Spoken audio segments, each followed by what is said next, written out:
Praise God. We honor you, Lord, and we thank you.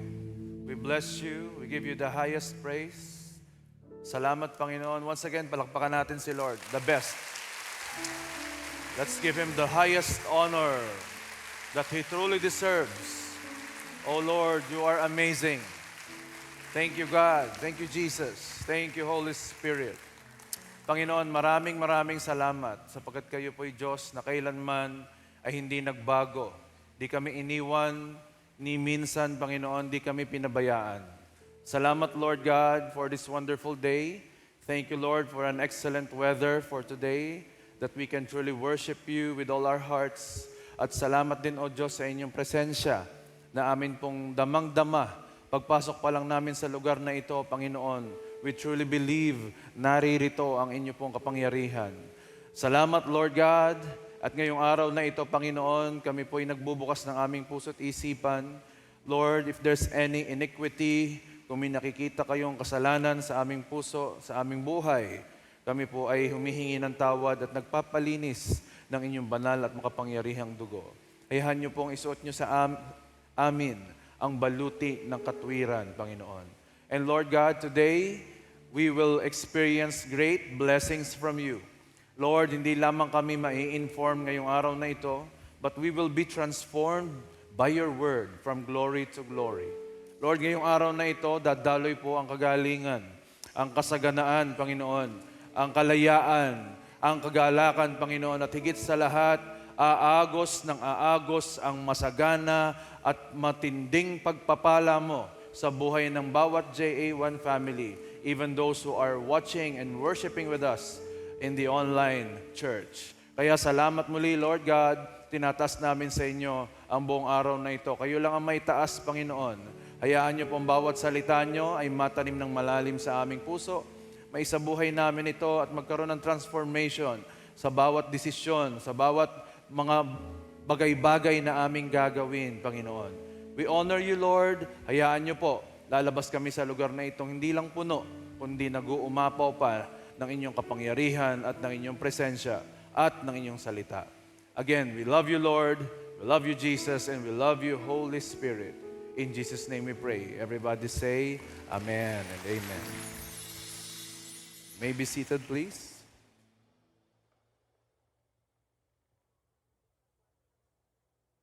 Atin pong sama-samang i-declare ang Luke chapter 4, verses 18 to 19. The Spirit of the Lord is upon me, because He has anointed me to preach the gospel to the poor. He has sent me to heal the brokenhearted, to preach deliverance to the captives and recovery of sight to the blind, to set at liberty them that are bruised, and to proclaim the acceptable year of the Lord. For our God, He is Jesus, the Anointed One. Palakpakan nga po natin si Lord. Amen. At ang ating pong kultura as JA1 family, sabay-sabay po tayo. I am a blessing. I am anointed. I am a deliverer. I am a good follower. I don't destroy. I build. I am not seasonal. I appreciate everyone, everything. I am part of something big. I am in partnership with Christ. And I am not extreme. Amen. Balakpakan po natin muli si Lord. Makikisabi nga sa katabi mo, partner, na-miss kita. Mas blessed ka ngayon kaysa nung huli tayong nagkita. Totoo ba yun? Pwede ba pakisabi sa katabi mo, ang buhay mo ngayon ay paganda ng paganda, payaman ng payaman, pabanal ng pabanal, paunlad ng paunlad kay Kristo Jesus. Thank you, Lord. Palapakan muli natin si Lord. Sabi ho ng Proverbs, chapter 18, verse 21, there is power sa ating pong mga tang. In every declaration, there is power. Kaya po, whenever the Word of God is declared, power is released from the Lord. Usapang praktikalan po tayo today. Sino po dito ang masasabi niya sa kanyang sarili na siya ay tunay na blessed? Taas ang kamay. Okay, pero before I continue, I would just like to give glory to the Lord sa buhay po ng ating mga kapwa leaders na naririto ngayon from JA1 London. Palakpakan po natin ang Lord sa buhay po ni Brother Jeff at ni Sister Roxanne. Kasama ang kanilang. Tayo kayo. Kaway kayo sa ating mga JA1 family. Yan. At si Mother, ayan, welcome po kayo. Kung hindi nyo naitanong, sila pong dalawa ay mga kamanggagawa ko noon sa JA1 Abu Dhabi. At si Brother Popoy po, siya po ay isa kong disipulo. Nag-umpisa po siya sa akin sa JA1 Musafa. At ngayon po ay ginagamit ni Lord mightily sa music ministry sa JA1 London. So I'm happy to see you again. I'm so proud of you for what you have become sa biyaya ng Diyos. Okay, diretso po tayo. Sino po dito ang masaya kapag may pera siya? Ay, kakaunti pala. Hindi pala. Ulitin ko, sino dito ang masaya kapag may pera siya? Okay. Yung malungkot pag walang pera. Nagpakatotoo lang kayo, tama. Yung may pera, sino yung pag alam niyang marami siyang pera, confident siya? Kasi sabi ho ng Book of Ecclesiastes, money is a shelter. It is a refuge. Ito daw po isang tahanan na nagbibigay ng security. Kaya pala po, kapag yung tao po na may sakit ay may pera, siya po ay kadalasan ay gumagaling. Bakit po? Hindi lang ho dahil marami siyang pera, pero malaking bagay din na alam niyang may magsusustain sa kanya pong medical expenses. Pero yung nagkasakit ng walang pera, ay matindi pa ho ang pag-iisip nun kung paano niya kukunin ang kanyang panggasto sa medical expenses sa hospital.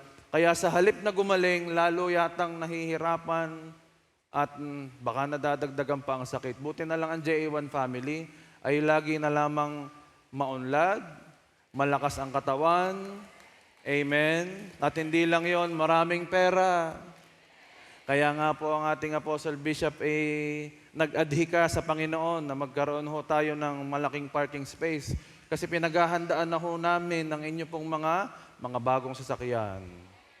Sabi mo sa katabi mo, kasunod ka na. Ano ho ang pangangailangan ng tao nowadays? Relationship. Sino ho dito ang nagsasabing kailangan niya ng relasyon? Finances. Okay? Also, health. Ito ho ngayon ang umiikot na pangailangan ng ating ng lahat, ng sangkatauhan ngayong mga panahong ito. At alam po yan ng Biblia, kaya pag nagbasa ka sa Bible, makukuha mo ang lahat ng sagot sa mga pangailangan ito. So our topic for today is entitled, A Truly Blessed Life. Let us understand in the perspective of the Bible kung ano ba talaga ang tunay na blessed na buhay.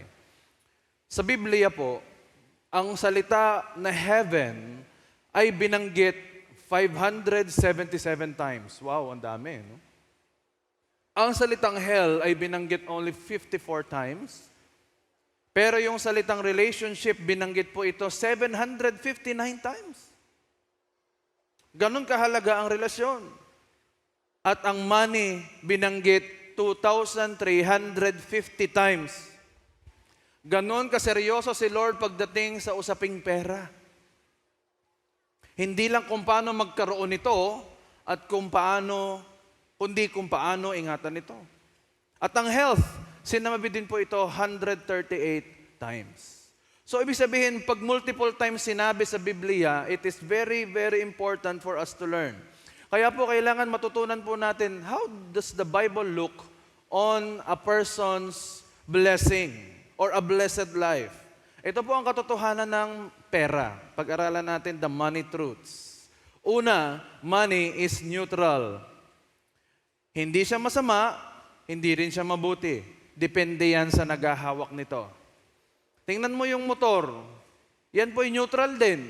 Depende sa nagmamaneho. Kasi merong maayos na driver, merong kamote driver. Naka-encounter na kayo ng kamote driver, ano? Ano ibig sabihin ng kamote ulit? Nagkakamot sa hindi makate. Kamote driver. Tingnan mo yung cellphone mo, yan ay neutral din. Depende sa paggamit mo niyan. Pwedeng gamitin mo sa maganda, pwedeng hindi. So, ganun din ang pera. It is neutral. Wala itong kinikilingan. Depende lamang sa gumagamit nito. Pangalawa, ang pera po ay isang test. Sinusubok po ng pera ang tao. Alam nyo, meron hong isang rumerenta ng bahay, naranasan niya na may makasalamuha po siyang isang landlord na mabait kausap. At meron din siyang na-encounter na mahirap kausap. Minsan nga daw ay kung sino pa yung hindi mananampalataya ay siya pa daw ang madaling kausap. At kung sino pa daw yung mananampalataya ay siya pa raw yung mahirap kausap. Pupunta ng bahay para lamang i-check ang kanyang mga ipinagawa at ang sira ay ibibigay doon sa umuupa. Ultimong tamtax ay sinisingil. Tapos malalaman niya, nako, kapwa Kristiyano ko pala ito. Bakit? Ano ibig sabihin nun?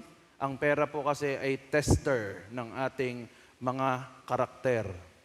Makikilala mo ang tunay na pagkatao ng isang tao kapag inalisan mo ng pera o dinagdagan mo ng pera. Makikilala mo ang tunay na siya. Sa bahay, kilala mo kung sino ang may pera at kung sino ang nagbabayad ng kuryente. Tama?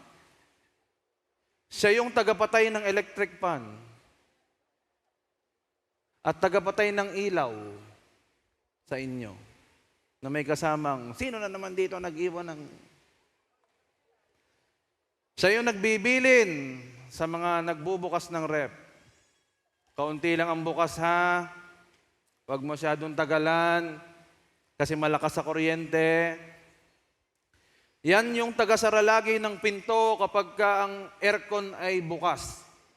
At ang laging sinasabi, nalabas ang lamig. Ang tawag po dyan ay hindi taong kuripot. Ang tawag po dyan ay isang taong marunong mabuhay sa isang buhay na ganap at katipid-tipid. Hindi kasi katipid-tipid. Pero hindi masamang maging matipid. Kailangan nating mag-ipon. Kailangan meron tayong ginugol. Pangatlo, ang pera po ay isang tool. Hindi ito goal. Kasi meron akong tinatanong, anong goal mo sa buhay? Gusto kong yumaman? No. Money is not a goal. It is just a tool towards your goal. May pakikita ako sa inyong picture. Anong itsura nito? Isang pader. Pader. Nandiyan ba yung pader? Okay. Yan. Ano nakikita niyo sa pader? Pader. Tama po. Pero meron po diyang isang bagay na maaaring hindi nyo nakapapansin. May batong maliit daw. Ano nakikita ng iba? Nakita niyo yung sigarilyo? Nakita niyo yung sigarilyo? Uy, kung nakita niyo. Nakita niyo hindi? May sigarilyo po dyan, oh. Yung sinasabing batong maliit, meron dong brown, yun po yung stick. Sabi mo sa katabi mo, next week ko pa yun makikita eh. Kung hindi sinabi ni pastor. Sa unang tingin mo, parang wala yung sigarilyo, parang purong pader. Sa unang tingin mo, ang pera ay para lang kitain at gastusin. Hindi yun ang goal ng pera. Marami ho ang nadidisillusion sa pera. At pag sinabing tool, wala itong pinagkaiba sa mga gamit nyo sa bahay. May purpose ito, hindi ito ang goal. Okay? Hindi ito ang destinasyon, kundi yung pera ang sasakyan mo papunta sa destinasyon mo. Pakita mo nga yung sopa na may nakaupo. Kapag ganito po ang pagkakaupo mo sa sopa, tama ang pagkakaupo mo. Kasi ang sopa, merong armrest, merong seat, merong sandalan, may mga paa. At nakadesign yan para gamitin ng tama. Kapag ganito ang paggamit mo sa sofa, ibig sabihin, you are using it properly. You are making the sofa a tool. Pero may kilala ba kayong ganitong gumamit ng sofa?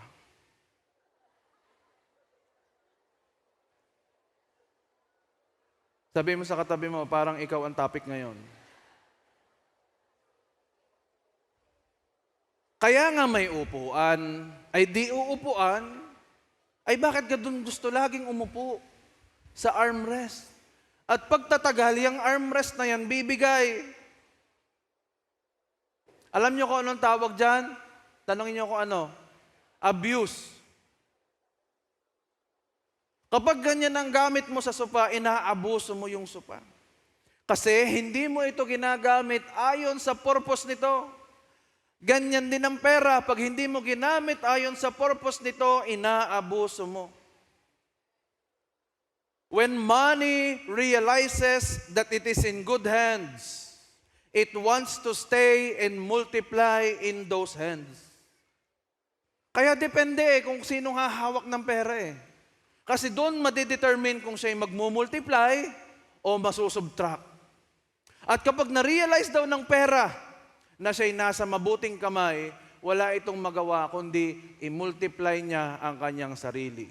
Kaya tayong JA1 family, dapat malagi nating isa puso't isa isip ang stewardship. Sabihin nga natin stewardship. What's stewardship? Yun yung pagiging maayos, masinop, hindi lang sa pera, kundi sa lahat ng bagay na ipinagkatiwala sa atin. We are not owners sa mundong ito. We are just stewards. Kahit yung bahay at lupa mo, hindi iyo yun. Kahit nasa iyo ang titulo, nakapangalan sa iyo, hindi pa rin iyo yun. Kasi pag hindi mo nabayaran niya ng tamang tax, anong gagawin ng gobyerno? Kukunin sa iyo. Magmumulta ka, kaya nga ikaw ang nagbabayad sa gobyerno. Di ibig sabihin, sa gobyerno yan. At sabi ng Bible sa Psalms 24, even our lives, hindi tayo may-ari nito.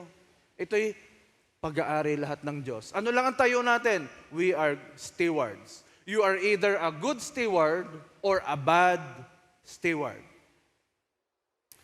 Bakit po marami ang naghihirap? Tanong ko sa inyo. Kasi ginagawang goal ang money. Sa halip na tool. Bakit ka mag-a-abroad? Ay gusto ko pong yumaman? Mali. Ginawa mong goal ang money. Ang goal mo dapat ay pangarap mong magkaroon ng sariling bahay at lupa. Yun ang goal. At dahil valid ang goal mo, pakikilusin mo ngayon yung tool. At ang tool na yon ay yung pera. Base dun sa goal mo na magkaroon ng bahay at lupa. Kaya dahil may goal ka, magtatabi ka ngayon ng 20,000 pesos a month in 2 to 3 years time, para pagdating ng panahon na may pang-down ka na, nakaredy ka kapag nakita mo yung gusto mong lupa o bahay at lupa. Ang tawag doon, pinakikilos mo ang tool. You are being a good steward of the tool. Kaya huwag mo sasabihin na, ang pangarap ko sa buhay, yumaman. That's not a goal. That's just simply throwing stones everywhere na hindi mo alam kung ano ang magiging resulta after. Kaya ito ho ang payo ng aking bilyonaryong kaibigan na si Warren Buffett. Para sa mga mahihilig, ubusin ang pera. Pagkakakita baga ng pera, parang laging gusto saan ko kaya ito gagastusin? Para bang hindi mapakali na may hawak siyang pera at gusto niya, ubusin niya agad. Para ito sa mga tao ang hinahanap ay laging sale. Sabi mo sa katabi mo, tayo na talaga ang topic ngayon. Sabi po ni Warren Buffett, if you buy things you do not need, you will soon sell the things you need. Ulit, if you buy things you do not need, soon you will have to sell things that you need. Kung ikaw do ay bili ng mga bagay na hindi mo kailangan pero mura, bagsak presyo, pero hindi mo kailangan, darating ang time na ibebenta mo raw ang mga bagay na kailangan mo.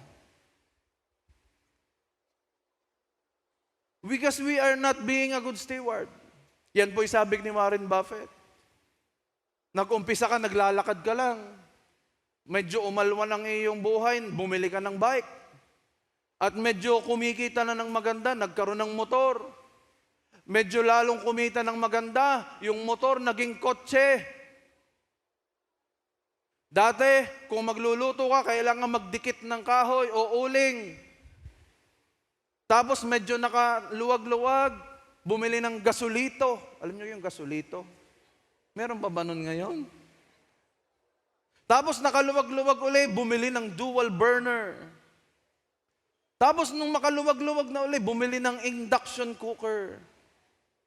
Actually, maganda yon kasi convenience ang tawag doon.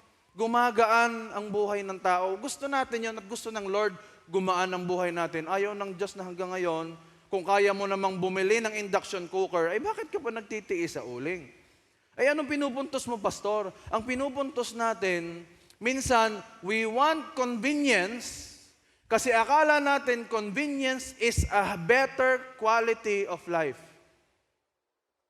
Ang nakuha mo nung ikaw ay nagkakotse ay convenience. Pero hindi ibig sabihin, meron ka ng mataas na quality of life. Kasi, ang quality of life, hindi lamang ito pinag-uusapan ang pera o ang mga bagay na ginagamit mo o kung paano ka dumadali ngayon sa pagbabayad and everything. Money is just money. Pero ang hangarin natin is wealth. Because wealth includes health, it includes relationships, it includes finances, it includes the basic needs of a person. Tandaan niyo po ito ha. Raising your standard of living does not necessarily raise your quality of life. Hindi porke tumaas ang standard of living mo, tumaas na rin ang quality ng buhay mo. Hello? Hindi porke ikaw ay nagkamotor, nagkaroon ka ng magandang sasakyan, nagkaroon ka ng electric vehicle, at nagkaroon ka ng cybertruck na pagkakamahal pero pagkakapangit. Pero mahal. Nung nagkaroon ka nun, hindi necessarying tumaas ang quality ng buhay mo. Tumaas lang ang standard of living mo. Tumaas pa ang expenses mo. Pero hindi tumaas ang quality of life. Kaya tinuturo sa atin ng Biblia, huwag tayong maghangad ng kumuha, magkaroon, mag-upgrade ng mag-upgrade. Naka-iPhone 16 ka ngayon, magkakaroon na ng iPhone 17 bukas, agad-agad kang bumibili ng iPhone 17, hindi papayag na hindi updated ang kanyang mga gadgets. Pag nakakita ng signature clothes, bili ng signature clothes. I mean, pwede mong gawin yun kung talagang ikaw ay hindi nauubusan at talaga namang araw-araw milyones ang meron ka. Pero kung you are living at just the right standard of living, pwede ba pag-aralan at pag-isipan mong maigi bago ka gumastos? Because a blessed life is not what you see now. O ang pagandahan ng damit ngayon. Hindi man gumanda ang mukha, basta ang damit gumanda. Kasi yan ang standard natin para makitang tayo blessed na blessed. Naku, hindi. Simple ka lang manamit, pero still you are blessed. Alam nyo ba na si Mark Zuckerberg, yung CEO ng Meta o ng Facebook, alam nyo ba na everyday pare-parehas ang suot? Hindi siya nagbabago ng suot. Pare-parehas na kulay, itim, gray. T-shirt lang. Pero bilyonaryo. Ay bakit ganon? Kasi ang para sa kanya, ang standard of living, hindi pwedeng i-equate sa quality of life. Alam niyo ang principle niya? Ayaw niya nang mamili ng isusuot. Basta ang gusto niya gray at black lamang kasi yung oras daw niya ay mahalaga. Yung ipipili niya pa ng damit ay dapat naroroon na siya sa kanyang ginagawa. Tinatanggal niya yung mga bagay at oras na alam niyang makakakonsume ng mga lakas at resources niya na alam niyang hindi naman kikita. Kaya ang meron siya itim at black. Kaya sa linggo,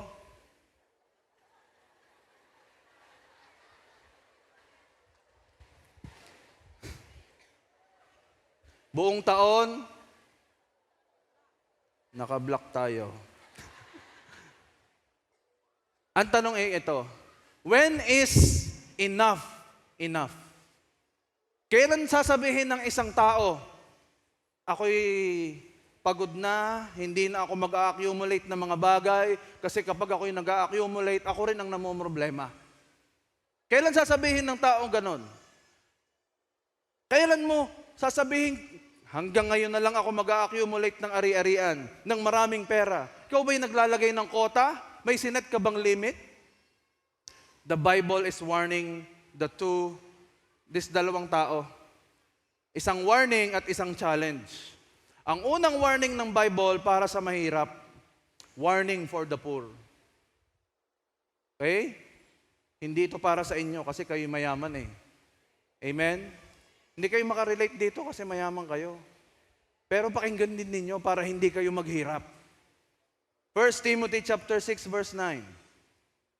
People who want to be rich, yan, hindi pa mayaman, kaya gusto pang yumaman. Oh, ito raw.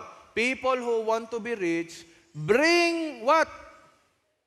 Temptations to themselves. Hindi bring blessing, ha? People who want to be rich, bring temptations to themselves. They are caught in a trap. They begin to want many foolish things that will hurt them. These things ruin and destroy people. Dito ko napagtanto, ang pagiging mayaman pala ay hindi makikita sa bank account. Ang pagiging mayaman pala ay makikita sa puso. Kasi pwede kang maraming pera pero mahirap ka. Bakit? Kapag marami kang pera at ganito ka, you are caught in a trap. Ang ginugusto mo ay mga foolish things na wala namang kapararakan. Na ano daw mangyayari? That will only hurt them. Sayang. And these things what? Ruin and destroy people. Verse 10. The love of money causes all kinds of evil. Some people have turned away from what we believe because they want to get more and more money. Ito po ang sabi ni Pablo kay Timoteo. Ang dami daw nilang mga kasama noon sa pananampalataya, pero dahil ng pera, tumalikod sa Diyos. Lumayo sa Diyos. May kilala ba kayo na mula nung natanggap niya ang big blessing niya, hindi niyo na nakita sa church? Pero nung wala pa yung big blessing, nagpe-pray pa lamang, nangunguna-nguna lagi sa taniman. Siya ang nagbubukas ng gate ng church. Pero nung dumating, lumayo sa Diyos. But they have caused themselves a lot of pain and sorrow. Kita nyo ha, dumami ang pera, pero tumindi daw ang pain and sorrow. Bakit? Anong nangyari? Kasi lumayo sa Diyos. Gusto kong malaman mo, pag malapit ka sa Diyos, ang pera malapit din sa iyo. Eh nung lumapit ang pera sa iyo, lumayo ka sa Diyos, lalayo na uli ang pera sa iyo. Kaya ang susi para sumunod ang pera sa iyo, sumunod ka din sa Diyos. Sabi mo sa katabi mo, sumunod ka sa Diyos para sumunod ang pera sa iyo. Ang maraming tao ang hinahabol ay pera. Habulin mo ang Diyos at ang pera hahabulin ka. Ano pa ang sabi ng Ecclesiastes sa mga nagmamahal sa pera? Kita nyo to. Those who love money will never be satisfied with the money they have. Those who love wealth will not be satisfied when they get more and more and more. Kaya papansinin ninyo ang gobyerno kapag kakorupsyon, ay nasasabi ko minsan ilang bilyon pa ang kailangan mo para ikay tumigil. Nakuha mo na bilyon-bilyon. Ilan ba ang gusto mo para sabihin mong enough is enough? Ay tuloy pa rin May mababalita ka pa rin na bagong issue ng korupsyon Kasi nga, lahat na nagmamahal sa pera, hindi nasasatisfy. Akala nila pera ang bubuo sa tao. Sabi nung kinanta natin kanina, only you could make my life complete. Sino yung yun na yun? Si Ninoy? Ang sinasabing you, si Lord. Parating pa lang yung pera mo, pero kumpleto ka na dahil may Lord ka. Kaya sabihin mo sa iyong katabi, praise God! May Jesus tayo. Ibig sabihin, mayaman na tayo.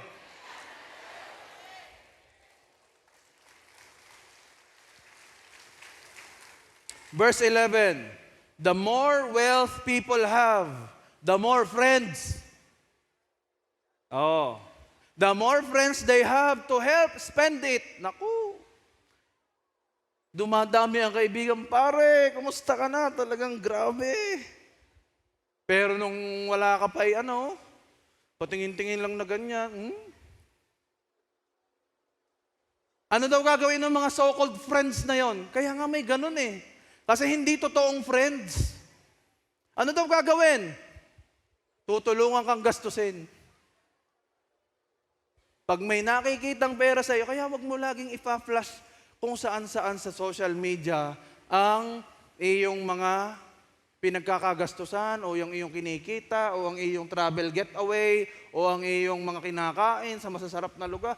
Huwag mo laging ipapakita sa social media kasi dalawa lamang ang magkakaroon ka dyan. Isang kaibigan na naiinggit at isang kaibigan na nagsasabing tutulungan ko aring gastusin are. Pipili ka lang ng makakasama mo. You don't have to flaunt everything in social media. Dapat ano ka lang.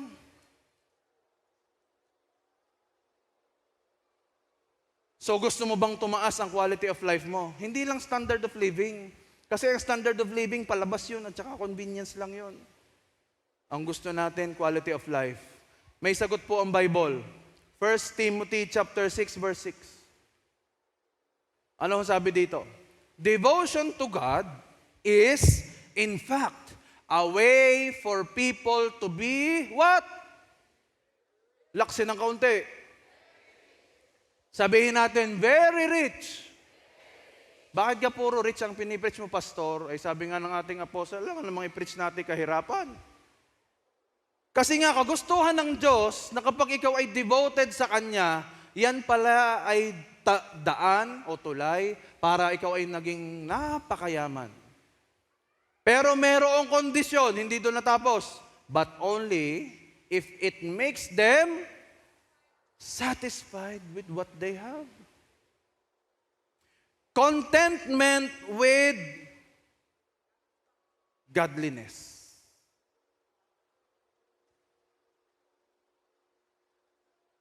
Kaya kung ngayon pa lamang, tinatanong mo na, paano nga kaya ako magkakaroon ng kayamanan? Yan ang sagot. Your devotion to God. Your closeness to God. Be devoted to God and be satisfied with what you have. Package deal yan. Hindi pwedeng mawala ang isa. Kailangan may devotion kay Lord at kailangan satisfied ka sa meron ka ngayon. 1 Timothy chapter 6 verse 7. Bakit? When we came into the world, we brought nothing. And when we die, we can take nothing out. Verse 8. So if we have food and clothes, we will be satisfied with that. Ibig sabihin, pastor, dyan na lang ako talaga, may damit at may pagkain, yan na yung sinasabing contentment? No. Ibig sabihin, pag asin ang aming ulam, makontento tayo? No. Meron pong isang trabahador, inubos ang oras sa pagtatrabaho para yumaman.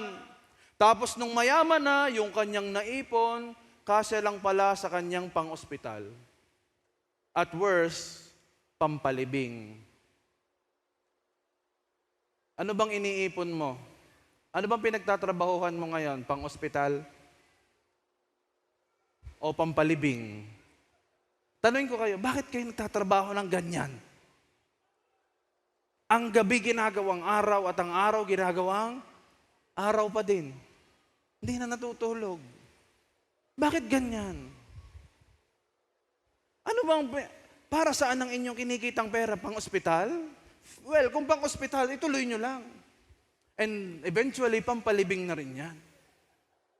Sabihin mo sa katabi mo, huwag ka munang mamamatay. Gusto pa kitang makita next week. Bakit natin sinasayang ang ating buhay? Tatrabaho tayo ng tatrabaho, magpupundar ng magpupundar, tapos yung mga mahalagang bagay na hindi nabibili ng pera, kagaya ng masayang pamilya, simple ang buhay, saktong damit at pagkain sa hapag, puno ng pagmamahalan kasi lahat may relasyon sa Diyos, kahit may normal lamang na kinikita, hindi napakalaki pero maayos silang reputasyon at integridad bilang pamilya. Yan ang tunay na kasaganaan. And the money just follows. Sabi ko nga kanina, kapag kita ng pera na ang kamay mo ay mapapagkatiwalaan, nagmumultiply yan ng kusa. Kapag alam niya na siya'y nasa good hands, dumadami siya sa kamay na yon. Basahin natin ang Kawikaan, chapter 23, verse 4. Huwag mong pahirapan ang sarili mo sa pagpapayaman. Sabihin mo sa katabi mo, aray mo. Sa halip, pigilan mo ang iyong sarili. At isipin kung ano ang mabuti. Bakit? Kasi alam ni Solomon, siya na nga ang pinakamayamang tao sa lahat. Kaya alam niya, sinasabi niya. Bakit? Kasi nga, sa kagustuhan nating lalong yumaman, dumami ang pera, hindi mo na makita kung ano ang mas mabuti. Kasi ang kita mo na lamang, ang mata mo ay mukhang wala ka nang ibang nakita kundi bawat nakikita mong tao, aray piso, 1,000 ito. Lahat ng makita mong tao, pera ang tingin mo. Kaya paglapit mo, open-minded ka ba? Verse 5, ituloy mo, verse 5. Dahil ang kayamanan ay madaling mawala, at tila may pakpak na lumilipad sa kalawakan, tulad ng isang agila. Grabe pala yan. Napakadaling mawala pala yung kayamanan. At yan daw ay parang pakpak na tila may pakpak na lumilipad na parang agila. Ibig sabihin ang kayamanan ay dumadapo at umaalis, lumilipat dito, lilipat uli doon. Kaya huwag mong sasabihin na okay na ako dahil ang aking bank account ay milyon-milyon na. Hindi na ako magpapakalapit sa Diyos kasi ari naman ang talagang kailangan ko. Sabi ng Biblia, madaling mawala. Hindi nabibili ang contentment. Ang ibig sabihin ng contentment, yung hindi ka masaya o hindi masaya ka kapag nakuha mo ang gusto mo, kundi kapag masaya ka sa kung ano ang meron ka ngayon. Ligig tayo laging sinasabi natin, makukontento lang ako kapag nakabili na ako ng bahay. O kaya nakuha ko yung mamahaling sasakyan. Kontento na ako pag meron ako nun. Hindi daw. Dahil ang contentment ay nangyayari doon sa hawak mo, hindi doon sa wala pa. Nagtrabaho ka ng mabuti, pero iba ang na-promote. Magsaya ka kasi alam mong ginawa mo ang best mo. Contentment. Hindi ikaw napili sa promotion? Alam mong ginawa mo ang best mo? Contentment, magsaya ka. Kasi hindi ka nang daya sa trabaho. Nag-aral ka ng mabuti para ang marka mo ay 95, ang nakuha mo lang ay 90, magsaya ka. At least alam mong hindi ka nanulad.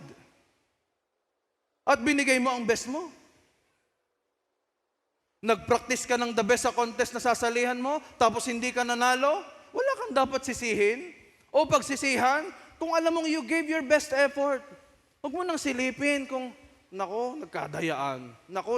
Luto. Huwag mo nang sabihin ganon. Basta ibigay mo ang best mo at kung anong resulta, just live with it and be satisfied. May sunod pang contest, sali uli. Hello? Life should move forward. Do not stick with the past. God is not against us having things, but God is against things having us. Hindi daw kontra ang Diyos na magkaroon tayo. Kontra siya kapag ang pera ang nagpaikot at nagkontrol sa atin.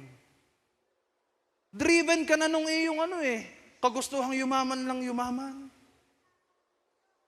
Masaya ang Diyos na may naaabot kang pangarap mo, nakukuha mo ang mga pinagsisikapan mo, kaya lang ang ayaw niya, hawak ka na ng pangarap mo.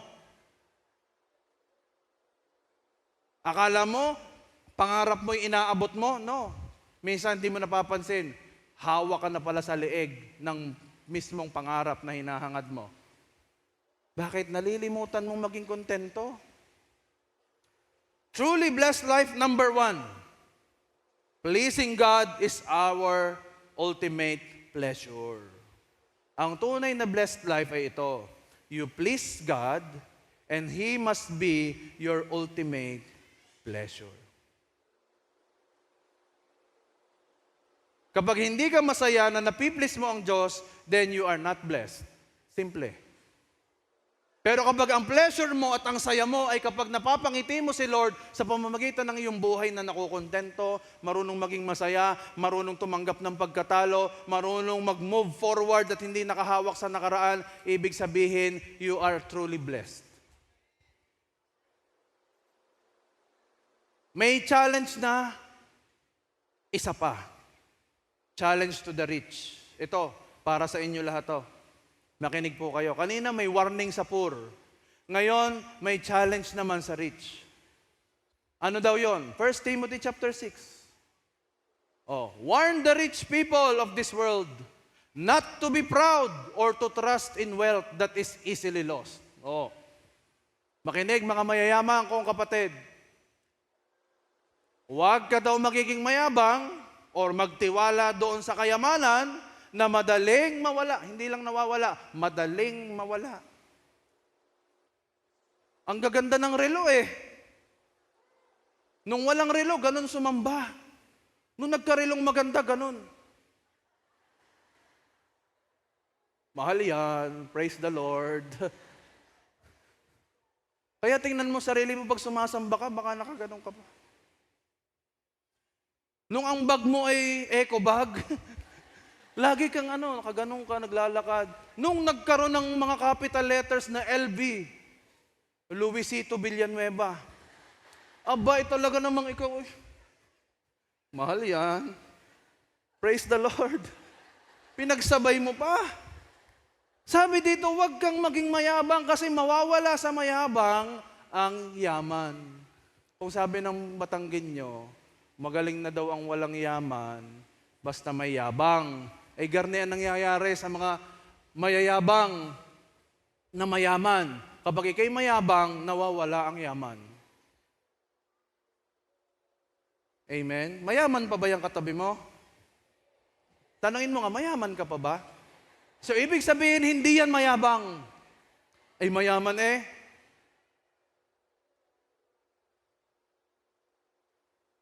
Sabi ho ni Calvin Coolidge, no person was honored for what he received.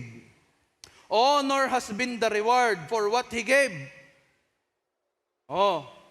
Kaya kahit gaano yumaman yung mga korap na politiko, walang honor.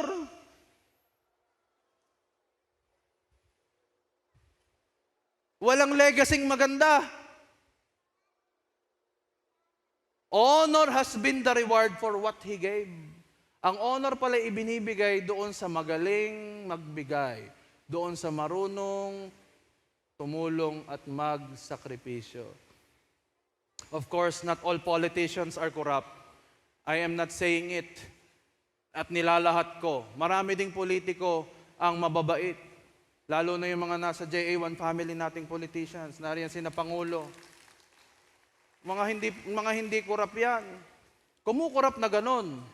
Pero hindi kurap. Binabago ni Lord ang puso Isang mayaman na may magandang mansyon, isang bagyo lang ang katapat, tuklap ang bubong. Paggising niya, wow, langit na pala. Langit na ang nakikita niya. Buti nga kita niya pa lang yung langit, wala pa siya sa langit. Pero siya tiwalang-tiwala sa maganda niyang mansyon. Pero isang malakas na bagyo natuklap lahat. Ibig sabihin, hindi talaga sigurado ang bawat yaman at meron tayo sa mundong ito. Marami hong hindi natuto yata sa pandemic. Parang bumabalik uli sa dati. Ang tanong, buhay ka pa ba bukas? Ang sagot natin, Amen. Well, hindi natin alam kasi si Lord ang may hawak ng buhay. Kaya nga ho, ayaw ko ng isang Kristiyano pag a-attend ng church ay natutulog pag service. Kaya nga ho, kalamig na natin ngayon dito. Gusto namin hong papalitan ng ating mga upuan ng mas komportable, yung parang nasa sinihan. Yes, totoo po yun, yung natutupi na gano'n, na malambot. Gusto niyo yun? Alam niyo kung bakit? Para mas masarap ang tulog niyo.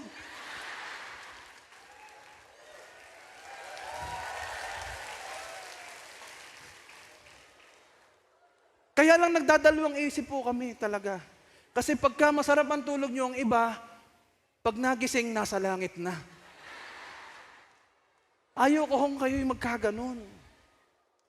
Kaya pinag-iisipan ho natin ng ating Apostle Bishop, bibili ba tayo ng mga natutuping yon?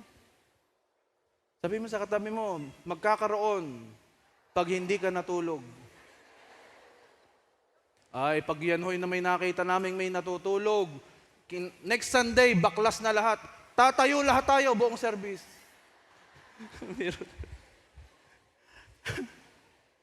Pero totoo po yun. Gusto ho namin talaga natin ng leadership, magandang worship experience natin.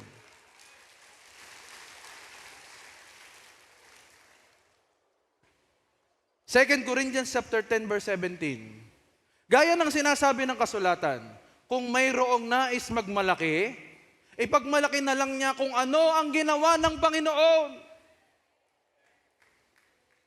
Gusto mo daw magmalaki, ipagmalaki mo kung anong ginawa ng Panginoon. Magpatotoo ka. Pumunta ka doon sa mga kaibigan mo. Alam mo, ang ginawa sa akin ng Panginoon, dati akong may sakit, ngayon magaling na. Dating may cancer, sabi mamamatay na, pero praise God, ngayon malakas na at nakakapaglingkod na. Yan daw ang tunay na pagmamalaki kung nais mong magmalaki yung ginawa lang ng Diyos sa buhay mo. May ginagawa ba ang Diyos sa buhay mo? Taas ang kamay ng may ginagawa ang Diyos sa buhay niya. Ibig sabihin, ipagmalaki mo si Kristo. Kaya pag sinabi mo sa katabi mo, kagaling ni Lord sa buhay ko. Hindi yung kagaling ko eh. Verse 18, bakit daw?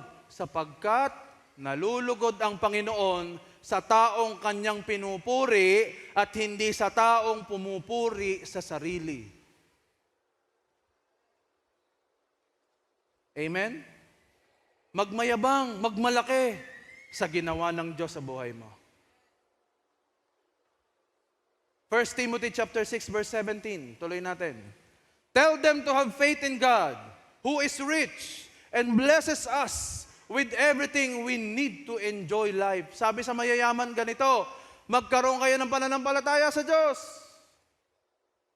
Dahil siya yung tunay na mayaman at nagbibigay sa atin ng lahat, hindi lamang nagbibigay ng lahat, kundi yung enjoyment, yung kagalakan. Ma-enjoy ang iyong pera.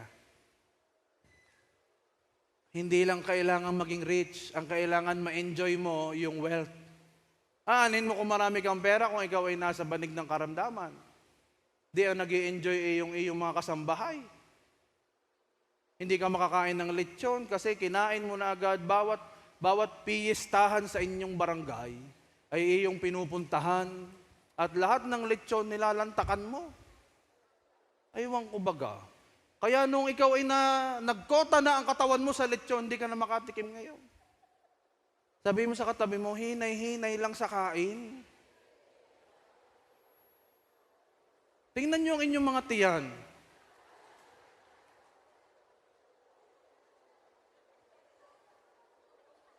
Dati pinagpe-pray natin abundant, ngayon ay naging abundat. Hinay-hinay sa kain kasi kasama yon. In enjoying life. Pwede naman daw kainin lahat pero in moderation. Blessings flow like a river. Hindi ibig sabihin ito, aagos na ang river sa'yo lang. Hindi. Ibig sabihin dapat lumampas sa'yo. Dadaanan ka pero dapat lalampas sa'yo. Kaya kapag may nireceive kang blessing, nagiging blessing lang yan kapag bigay mo. Uy, may blessing akong sasakyan. Hindi pa blessing yan. Kailan nagiging blessing? I-donate mo. Hindi ka ho yung pag nagpapasakay ako sa aking sasakyan, blessing na yon. Ay bigyan mo ng pera yung sumakay sa'yo. Hello? That's the definition of blessing. Hindi yung, ay blessed ako ngayon kasi marami ako nito, nakuha ko ito, nakapasa ako sa ganito. Hindi yon. Ang blessing ay kapag dumaan sa'yo, pero ibinigay mo. Ganyan na ganyan ang mga lalaki ng tahanan. Dumadaan sa'yo, ibinibigay mo. Pagkakasahod mo, ora mismo, wala na sa'yo. Nasaan? Nandyan sa katabi mo na maingay minsan. At sinasabi, bakit ito lang? Kaya blessed na blessed ang JA1 family, payaman ng payaman. Oh, sabi ni Dorothy Day, the best thing to do to the best things in life is to give them away. Oh, gusto mo ma-fulfill ang purpose mo sa buhay na ito? Iyan. The best thing to do to the best things in life is not to keep them, but to give them away.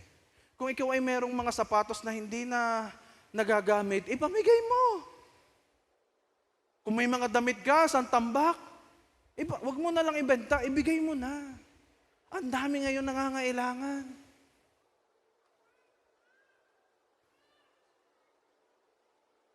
Because that is the fulfillment of our life when we learn to give and give and give.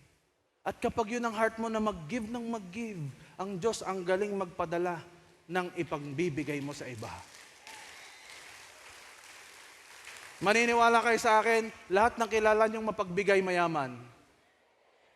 Tama, pero yung mga ayaw magbigay na pagbumulot na ganun naku, next week na. Walang bariya. Yan mga yako. Yung binalik niyang yon, mamayang hapon, wala na yon. Ganun daw yun Kapag may opportunity ka na to give at hindi mo ginawa, itinago mo pa, yun ay aalis ng kusa sa kanya. Because that's money. That's blessing. It should flow. Verse 19 ng 1 Timothy chapter 6. Ano daw ang nangyayari kapag ikaw daw ay merong solid faith kay Lord? This will lay a solid foundation for the future so that they will know what true life is like. Yon. Sinabi na ang conclusion. Ang tunay na buhay daw na maganda at masaya at blessed na blessed ay kapag marunong kang magbigay at marunong kang manampalataya at mag-devote kay Lord.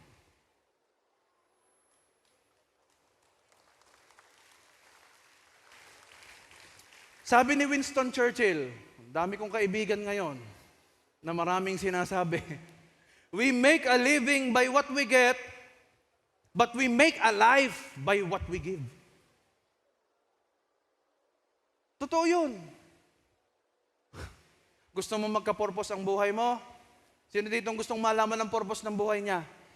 Kung anong meron ka ngayon, pumili ka ng isang taong nangangailangan at bigyan mo.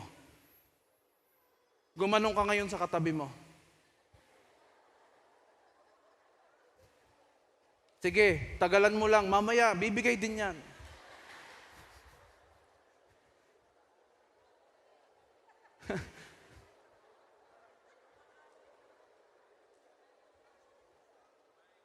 Meron daw hong kuripot na pumunta sa church. Ay nakita ang mga tao ay pag nagpupuri nakaganon. Lord, ikaw ang aming sinasamba. Ay dahil nga kuripot, akala yung mga nanghihingi. Hindi na bumalik sa church.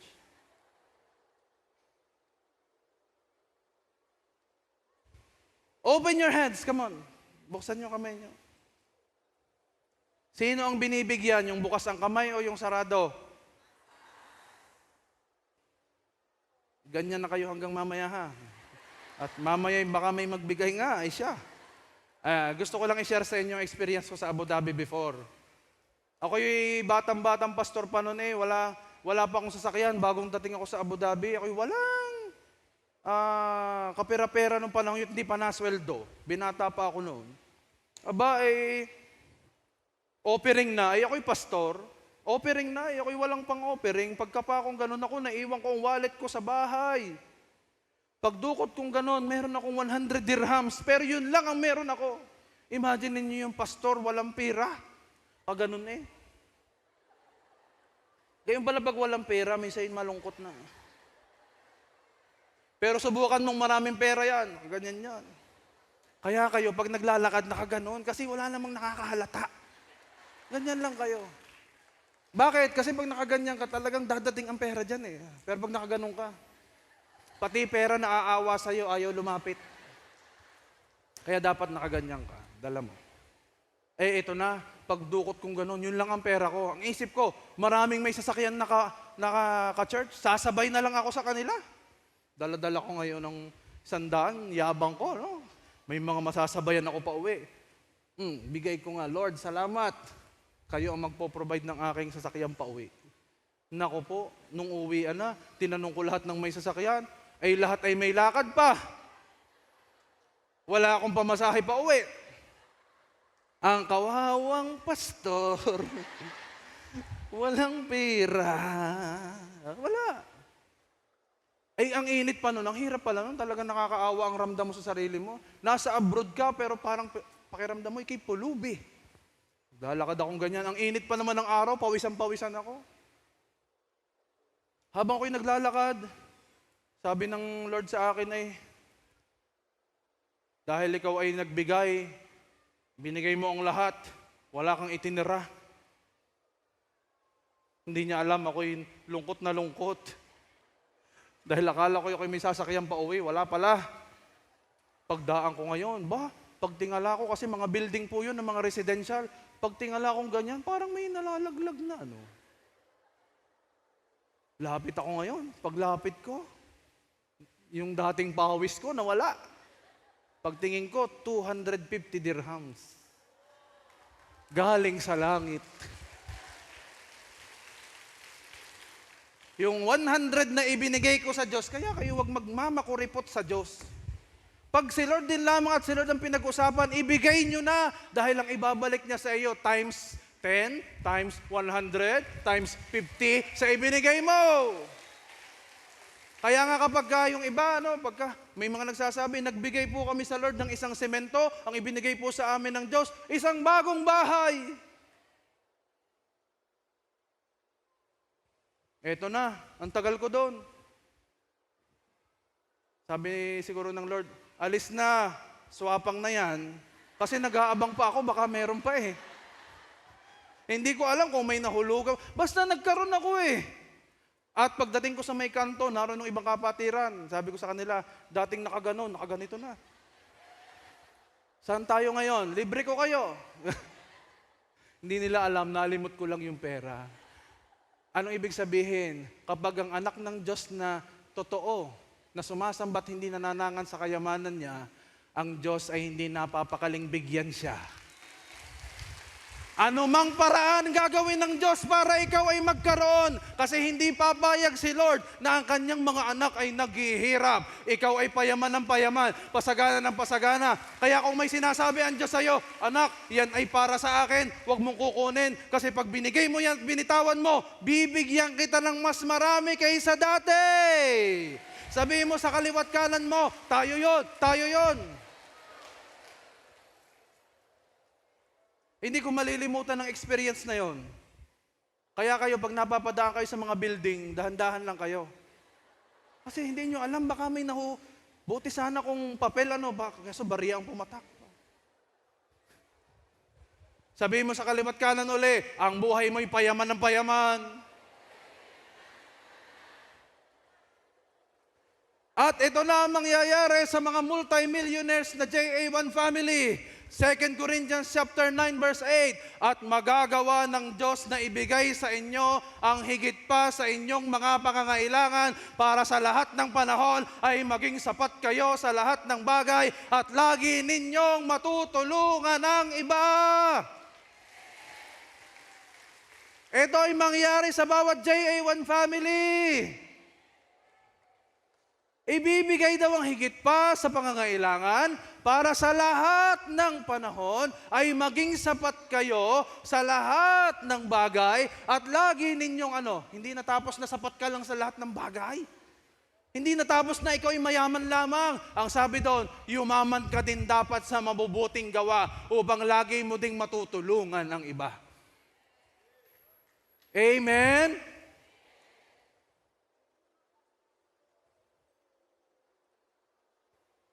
Malapit na po ako matapos. Meron pong isang bahay ampunan sa Germany before. Ang pangalan po niya ay Kloster Indesdorf. Ewan ko narinig nyo na yan. Sa po yung building na matapos po ang war in 1942, natayo po ito. Isa po siyang orphanage, foster care center o rehab center na nag-house ng mga batang survivor ng Holocaust na namatayan ng mga parents and relatives. Dito po, binigyan talaga sila ng magandang care. Pero ang problema, dahil nga po sa war, ang mga bata ay na-trauma. Puro bata po ang nandyan. Hindi po natutulog ang mga bata dahil sa takot. Biruin ninyo yon. 6 years old, 5 years old, 7 years old. Trauma ang naramdaman. Kaya po ito po ay naging isang foster care center para makabangon sila muli. At meron po diyang isang caregiver. Pakita mo nga yung picture ng caregiver na tumutulong sa mga bata. Nakaisip po siya ng strategy. Ayaw nga pong matulog eh. Alam niyo ba kung bakit ayaw matulog? Kasi daw po baka paggising nila, langit na. O kaya paggising nila, wala na silang kasama. Kaya gusto nila gising sila. Para ramdam nilang sila'y sama-sama. Kaya may naisip po yung caregiver na to. Na after kumain ng mga bata, bago matulog, may pinapahawak po silang tinapay sa kamay. Imagine niyo ha, matutulog ka, hawak mo'y tinapay. At nung ginawa po yon, nung caregiver sa mga bata na yon, napansin nila na yung mga bata ay nakakatulog na ng mahimbing. Takot nga pala sila na paggising na nila, wala na silang makain gaya ng nangyari sa kanila during nung war. Kaya nung may hawak silang tinapay, nakakatulog ng mahimbing. May kilala ba kayong ganon?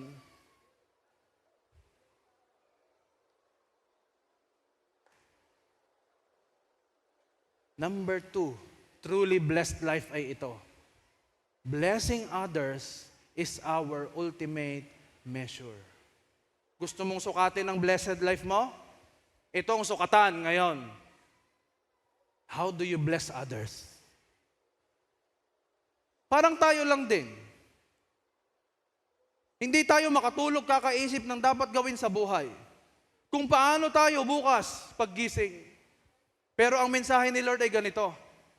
Matulog ka ng mahimbing mamaya dahil may Diyos na magbibigay pa rin sa iyo ng tinapay para sa araw ng bukas.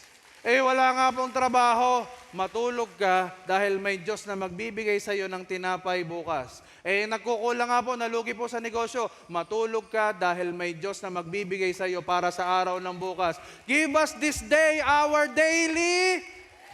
Kaya pangako ng Diyos sa atin, pag hiniling natin, Lord, give us this day our daily bread. Tututuhanin ngayon, araw-araw, hindi ka magugutom.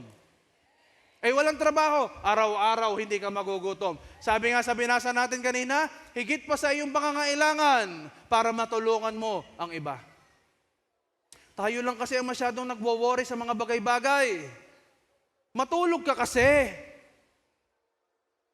Huwag ngayon. Matulog ka mamayang gabi kasi paggising mo, may sagot na ang Diyos. Mamaya magdedeklara tayo sa atin. Kasi there's power in declaration. Magdedeclare tayo ng pagpapala. Worship team please. May I request the worship team? Anong sabi ng Psalm chapter 4 verse 6? Many people say, I wish I could enjoy the good life. Huh? Lord, give us some of those blessings. Minsan nyo na bang nasabi ito sa prayer?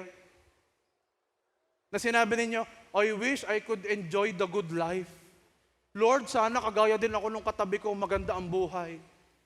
Sila may sasakyan na, kami wala pa. Lord, bigyan nyo rin naman ako ng blessings na meron sila. Nasabi nyo na ba yan minsan? Ano ang sabi ng verse 7?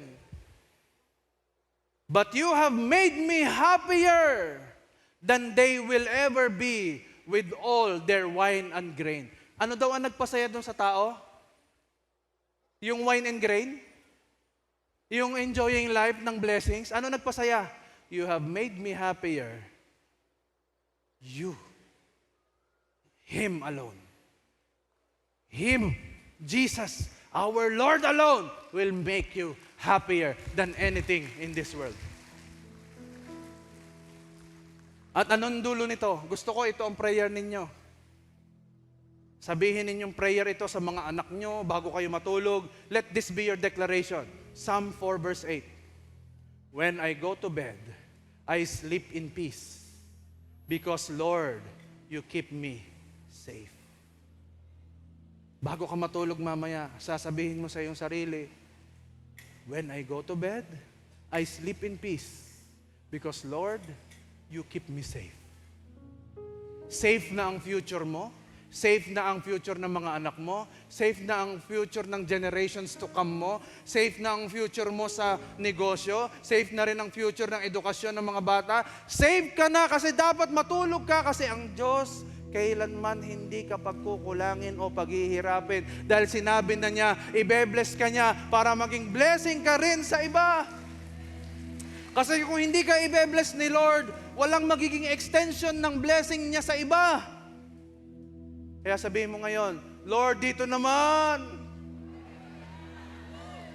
Para maging blessing din ako sa iba. Amen? Shall we all stand? Shall we all stand? Yan ang sukatan ng happy life. Yung ikaw ay nakakatulog ng mahimbing sa gabi.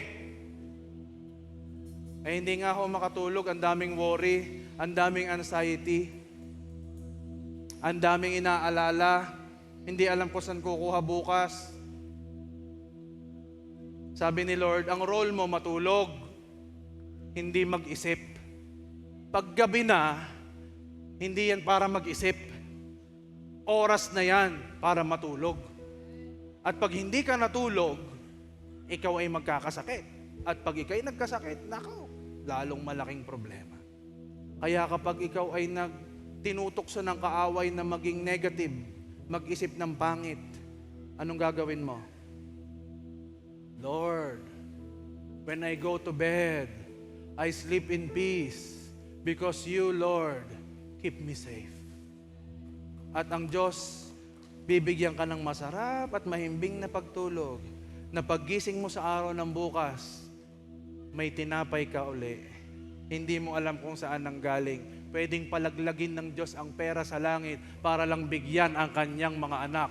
Sukat kalagyang magmilagro ang Diyos para ang buhay mo ay umangat ng umangat kaysa dati. Pwede ngayong mag-claim tayo ng promise ni Lord, yung kinanta natin kanina. At sabi doon, happy daw ang mga taong blessed. Wala kayong makitang blessed na, I'm blessed. Wala. Tingnan nyo yung katabi mong blessed yan. Ang unang senyales na blessed yan, nakangiti. Sabi mo sa katabi, ngumiti ka naman. Kasi ngingiti tayo sa kantang ito. The Lord promised. Oh. Pakita mong blessed ka kasi masaya ka. Kasi may promise si Lord sa atin. Come on. I-declare mo. The Lord promised. Ano sabi? The Lord promised. Yes. He promised To what? to supply my needs. There is power in declaration. Lord promised, Pangako niya yan. the Lord promised, He promised to supply my need. Blessed is the man. Ito ang blessed. blessed is the man Who fears the Lord, who delights. who delights greatly Nakangiti. in His word. His descendants will be. Palalarmihin daw ng Diyos. Whole earth, Ano daw? Riches and wealth will be in His house. Teka lang. Parang iba sa inyo, walang energy. Ang nilalapitan ng biyaya at pagpapala, minamagnet nito yung mga may energy kapag ka nagpupuri sa Diyos. Eh kapag tinatamad tayo, sabi ng Biblia, nasa right hand, riches and honor. Wealth, dalawang kamay. Kaya kapag tinatamad ka, isa pa nga, sabihin natin, the Lord, come on, promised, maging masaya ka. promised, Dahil may ginagawa na ang Diyos ngayon. Come on. What? To supply. my need. Say it, come on. The Lord. Promised, Yes. the Lord promised, He promised He promised to supply my need. Blessed is the man, declare, Blessed is the man who fears the Lord, who fears the Lord, who delights, who delights greatly in His word. who delights greatly in His word. His descendants will be mighty. Pararamihin ni Lord ang descendants nyo. Whole earth, Riches and wealth. riches and wealth will be in His house. Oh, kuha ng partner. Kuha ng partner. Sasabihan mo yan ng magagandang salita na galing sa'yo. Sasabihin mo sa kanya yan, ha? Sasabihin mo, the Lord promised to supply your needs. Your needs, ha? The Lord promised. Sabihin mo sa kanya, The Lord promised, na masaya. He promised, To what? To supply your needs. Your needs. Yes. the Lord promised, The Lord. promised, Ano daw yun? He promised To what? to supply your need. Blessed is the man. Blessed is the man Yes. who fears the Lord, Who delights? who delights greatly in His word. Who delights greatly in His word. His descendants will be mighty Woohoo! in the whole earth. Oh, sabay-sabay, pinakamalakas. Riches and wealth will be in His house. For the last time, declare the Lord promised. The Lord. Ganon naman, ha? Ganon, ganon. The Lord promised, Sa iba, sa iba. Ibato mo sa iba. He promised Kasi blessing ka. to supply my needs. Yes. Yes. Blessing flow. Lord promised, Blessings flow. Blessings flow. Lord promised, Amen. He promised To supply your need. He promised to supply. He promised to supply my needs. For the last time, isigaw mo. He promised to what? To supply my needs. Malakas na palakpak kay Lord na provider. Kay Lord na nagmamahal. Woo! Ang sarap na aming naintindihan, Panginoon, na kami blessed. Hindi lang basta blessed, super abundantly blessed. Kaya Lord, ngayong araw na ito, lahat ng JA1 family na naririto na nagdeklara na isinusupply nyo ang kanilang pangangailangan. Lord, let your word in 2 Corinthians 9 verse 8, higit pa sa kanilang pangangailangan ang kanilang maranasan at upang matulungan ang iba. Lord, lalabas kami sa lugar na ito. Kung meron man dito ngayon may financial difficulty ka. Sige, meron dito ngayon. Alam mo, para kang yung babaeng balo, konti na lang ang langis na naiiwan. Pero gusto kong malaman mo, dahil narito ka at tinanggap mo ang ating Diyos as our provider, may ginagawa na ang Lord sa iyong finances. Lalabas ka sa lugar na ito, mas masagana, may answered prayer, may biglang tatawag, may biglang uulan ng pagpapala. I declare this upon the JA1 family. Kung sino mang naririto may mga utang, the Lord will provide, makakalaya sa utang. Sa pangalan ni Jesus.